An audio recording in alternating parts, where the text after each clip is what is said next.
दोस्तों, मैं Satyendra Kumar civil warrior channel में आप सबका स्वागत करता हूं। तो आज हम लेक्चर वन में थर्ड सेमेस्टर के स्ट्रक्चर मैकेनिज्म या फिर सोम के पहले लेक्चर में हम इसका प्रॉपर्टीज ऑफ मटेरियल लेसन 1 के बारे में चर्चा करेंगे।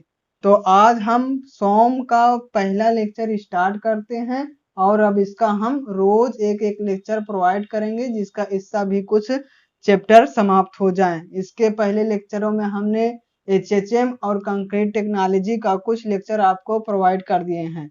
तो आज हम इसको स्टार्ट करते हैं लेक्चर 1 से। तो लेक्चर 1 में हम लेसन 1 प्रॉपर्टीज ऑफ मटेरियल के बारे में पढ़ेंगे।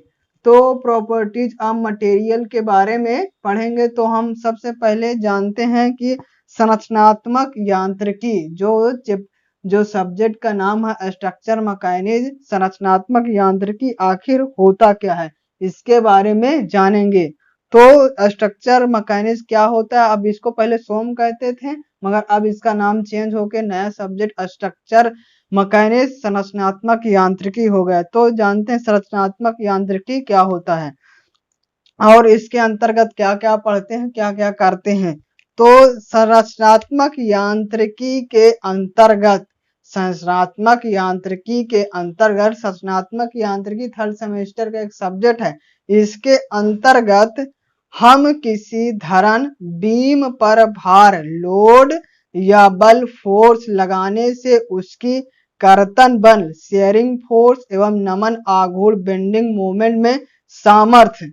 संरचनात्मक यांत्रिकी के अंतर्गत हम किसी बीम है उस पर भार लोड या बल फोर्स लगाने से उसकी कर्तन शेयरिंग फोर्स एवं नमन आघूर्ण बेंडिंग मोमेंट में सामर्थ्य, धरन के भार के कारण विक्षेप डिफ्लेशन और ढलान स्लोप सहने की सामर्थ्य, पदार्थों में विकृति ऊर्जा स्ट्रेन एनर्जी को धारण करने की क्षमता कैपेसिटी, कॉलम व स्टड तथा स्प्रिंग में भार व प्रतिबल तथा विक्षेप सहने की क्षमता तथा किसी खोल सेल या वेसल आदि में अधिकतम प्रतिबल सहने की सामर्थ्य का ज्ञान प्राप्त होता है।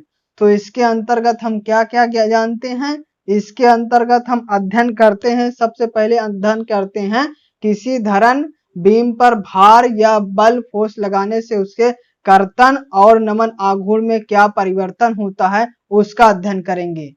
फिर उसके बाद चर्चा करेंगे इसी के अंतर्गत हम चर्चा करते हैं धरन के भार के कारण, धरन के भार बीम के जो उसका भार होता है, मान लीजिए कोई एक बीम है उसके भार के कारण कितना विक्षेप आएगा, कितना ढलान होने चाहिए, उसकी सामर्थ्य कितनी है बीम की आदि का अध्ययन करते हैं। फिर तीसरे नंबर पे पदार्थों में विकृति ऊर्जा, यानी किसी पदार्थ पे जब कोई बाहरी फोर्स लगाया जाता है तो उसके विकृति ऊर्जा, उसका स्ट्रेन कितना होगा, इससे एनर्जी कितने निकलेगी इत्यादि के बारे में चर्चा करते हैं। और धारण करने की क्षमता, इस बीम के धारण करने की क्षमता क्या है। फिर कॉलम, यानी जो ऊर्ध्वाधर होता है उसे कॉलम कहते हैं, जो क्षैतिज होता है उसे बीम कहते हैं। तो कॉलम ऊर्ध्वाधर जो रहता है कॉलम, स्ट्रट तथा स्प्रिंग में भार, प्रतिबल, स्ट्रेस और स्ट्रेन, विक्षेप, डिफ्लेशन की क्षमता तथा खोल, वसल, यानी जो वसल उसे कहते हैं जो किसी आवरण के बाहर जो रहता है तो उसे सेल या वसल आदि में अधिकतम प्रतिबल सहने, यानी जो बाहर से बल लगाए जाते हैं, बाहर से जो बल लगाया जाए तो उसमें जो बाहरी वाला आवरण होता है कितने सहने की क्षमता होती है, जो अंदर खोल जैसा रहता है उसको बचाने के लिए कितने सामर्थ्य तक सह सकता है का सामर्थ्य का ज्ञान प्राप्त करते हैं। तो इस प्रकार हम देख रहे हैं कि संरचनात्मक यांत्रिकी के अंतर्गत हम क्या क्या अध्ययन करेंगे।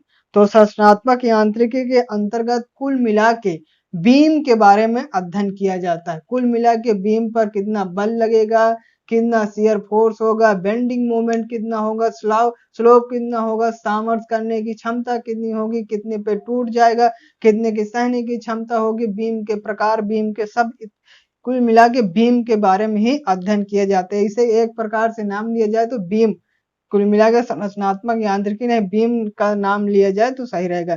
संरचनात्मक यांत्रिकी के अंतर्गत हम क्या क्या चर्चा करेंगे और क्या क्या पढ़ना है हम इसके बारे में जान गए। तो सबसे पहले क्या जाने हैं, भार के बारे में अध्ययन करेंगे, उसके बेंडिंग शेयर फोर्स के बारे में, बेंडिंग मोमेंट के, डिफ्लेशन, स्लोप और स्ट्रेस स्ट्रेन, कैपेसिटी और सेल वैसल अधिकतम प्रतिबल, सैनिक आदि के बारे में अध्ययन करते हैं। तो संरचनात्मक यांत्रिकी के अंतर्गत क्या अध्ययन करते हैं इसके बारे में हमने जान लिया। तो हम पदार्थों का वर्गीकरण में चर्चा कर रहे हैं। तो सबसे पहले हम पदार्थों के वर्गीकरण में किन किन आधारों पर चर्चा कर रहे हैं, तो हम पदार्थों का समान वर्गीकरण के बारे में सबसे पहला जो है पदार्थों का समान वर्गीकरण जनरल क्लासिफिकेशन के अंतर्गत उसका वर्गीकरण कैसे किया जाता है। तो पदार्थों का समान वर्गीकरण को दो भागों में किया गया है। पदार्थों को समान वर्गीकरण दो भागों में किया गया है। पहला है धात्विक तथा अधात्विक, मेटेलिक मटेरियल तथा नॉन मेटेलिक मटेरियल। तो हम सबसे पहले क्या चर्चा कर रहे हैं, हम चर्चा कर रहे हैं पदार्थों के वर्गीकरण के बारे में चर्चा कर रहे हैं। तो पदार्थों के वर्गीकरण में हम किसके आधार पर चर्चा करेंगे, तो पदार्थों का वर्गीकरण, पदार्थों का समान वर्गीकरण, पदार्थों के गुण के आधार पर वर्गीकरण और औद्योगिक वर्गीकरण, उपयोगिता के आधार पर वर्गीकरण और निर्माण विधि के आधार पर। तो सबसे पहला है पदार्थों का समान वर्गीकरण। तो पदार्थों का समान वर्गीकरण का चर्चा करेंगे। तो इसके अंतर्गत भी दो भागों में बांटा गया है, धात्विक पदार्थ तथा अधात्विक पदार्थ। धात्विक पदार्थ को भी दो भागों में बांटा गया है, लौह धात्वी और अलौह धात्वी। लौह धात्वी जैसे लोहा, इस्पात और अलौह धात्वी में होता है तांबा, एल्यूमिनियम, जस्ता। धात्विक पदार्थ और अधात्विक पदार्थ क्या होता है, धात्विक पदार्थ वे होता है जिसमें चमकने का गुण पाया जाता है, विद्युत धारा आसानी से प्रवाहित हो जाती है और ठोस होता है इत्यादि धात्विक पदार्थ की विशेषताएं होती है। अधात्विक पदार्थ क्या होता है, अधात्विक पदार्थ जैसे कुचालक, लकड़ी जिसमें करंट न बहे यानी विद्युत धारा का प्रवाह न हो सके, नॉन मेटेलिक पदार्थ कहते हैं। धात्विक पदार्थ को भी दो भागों में बांटा गया है, लौह धातु फेरस मेटल और अलौह धातु नॉन फेरस मेटल। लौह धातु के अंतर्गत लोहा, इस्पात आता है और अलौह धातु के अंतर्गत तांबा, एल्यूमिनियम, जस्ता इत्यादि आता है। अब हम दूसरा वर्गीकरण पढ़ेंगे किसके आधार पे, गुणों के आधार पर, पदार्थों के गुणों के आधार पे वर्गीकरण के बारे में चर्चा करेंगे। अब हम दूसरा वर्गीकरण पढ़ाएंगे। दूसरा वर्गीकरण किसके आधार पे है, दूसरा वर्गीकरण है पदार्थों के गुणों के आधार पर वर्गीकरण। दूसरा है पदार्थों के गुणों के आधार पर वर्गीकरण। तो क्वालिटी क्लासिफिकेशन, इसके अंतर्गत भी तीन भागों में किया गया है। पहला है यांत्रिक गुण, दूसरा है यांत्रिक गुण, पहला है यांत्रिक गुण केमिकल प्रॉपर्टीज और दूसरा है प्रौद्योगिक गुण टेक्नोलॉजिकल प्रॉपर्टीज और तीसरा है ऊष्मीय गुण थर्मल प्रॉपर्टीज।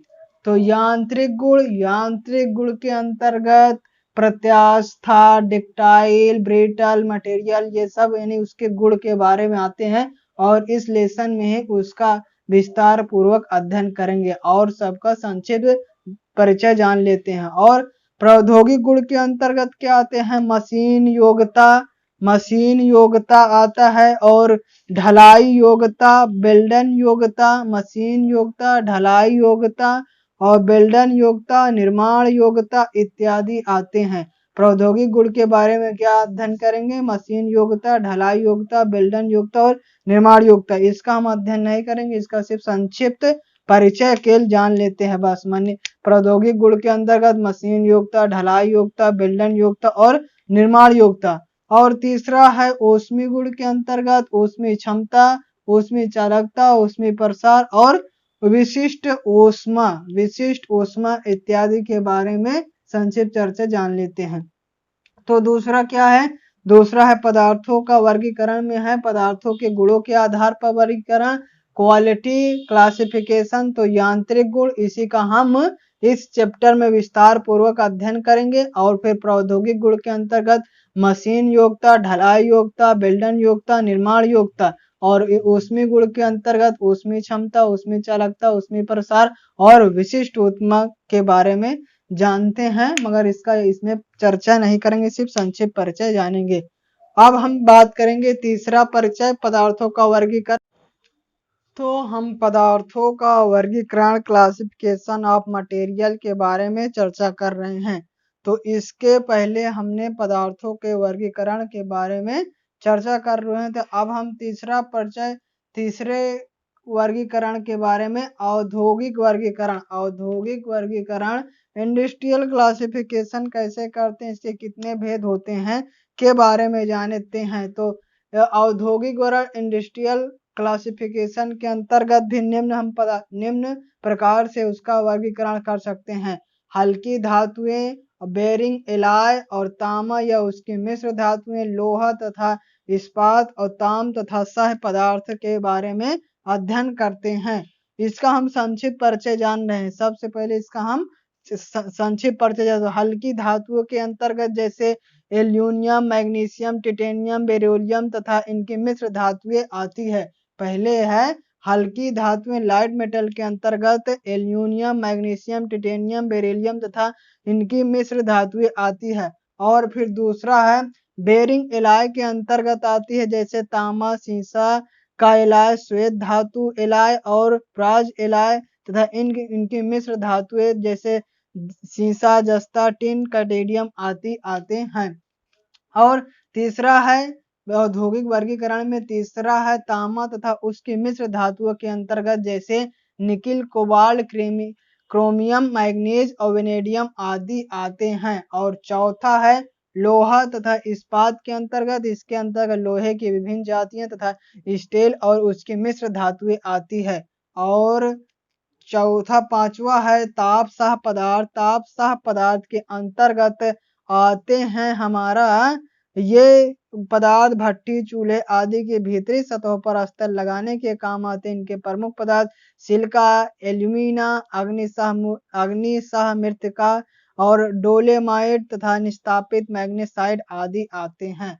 तो हम औद्योगिक वर्गीकरण के अंतर्गत हम चर्चा कर रहे हैं। औद्योगिक वर्गीकरण तीसरा नंबर पे आता है। इसके पहले हम समान वर्गीकरण और गुणों के आधार पर वर्गीकरण के बारे में चर्चा कर रहे हैं। तीसरा है औद्योगिक वर्गीकरण। औद्योगिक वर्गीकरण के अंतर्गत भी निम्न वर्गीकरण किया जाता है। हल्की धातुएं, लाइट मेटल, बेरिंग एलॉय, तांबा तथा उसकी मिश्र धातुएं, लोहा तथा इस्पात और तामासा पदार्थ, इनका हम संक्षिप्त परिचय जान लिए हैं।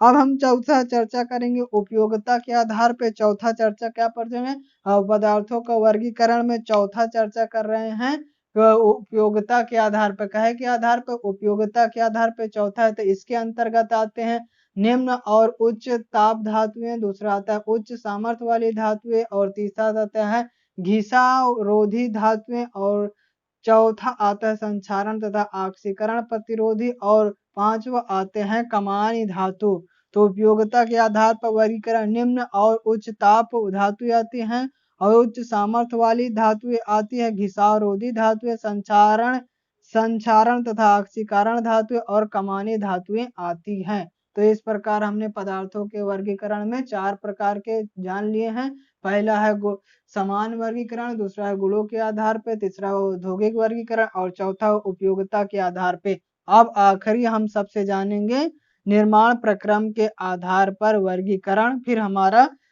पदार्थों का वर्गीकरण क्लासिफिकेशन समाप्त हो जाएगा। पांचवा वर्गीकरण, पदार्थों का वर्गीकरण के अंतर्गत पांचवा वर्गीकरण है निर्माण प्रक्रम के आधार पर वर्गीकरण। इंग्लिश में कहते हैं classification based on fabrication method. तो इसके अंतर्गत आते हैं वर्गीकरण ढलाई योग धातुएं। ढलाई योग धातुएं इंग्लिश में कहते हैं कास्टिंग मेटल्स। और दूसरा आता है मशीन योग धातुएं, इंग्लिश में कहते हैं मैकेनिकल मेटल्स। और तीसरा आता है फोर्जन योग धातुएं, इसके आता है फॉर्गेबल मेटल्स। और चौथा आता है चूड़ धातु कर्म धातुएं, पाउडर मेटलर्जी मेटल्स। और पांचवा आता है शीत अथवा ऊष्मा प्रक्रिया योग धातुएं, कोल्ड वर्किंग या फिर हॉट वर्किंग मेटल। तो निर्माण प्रक्रम के आधार पर ढलाई योग धातुएं, मशीन योग धातुएं, फोर्जन योग धातुएं और चूड़ धातु कर्म धातुएं और शीत अथवा ऊष्मा प्रक्रिया योग धातुएं।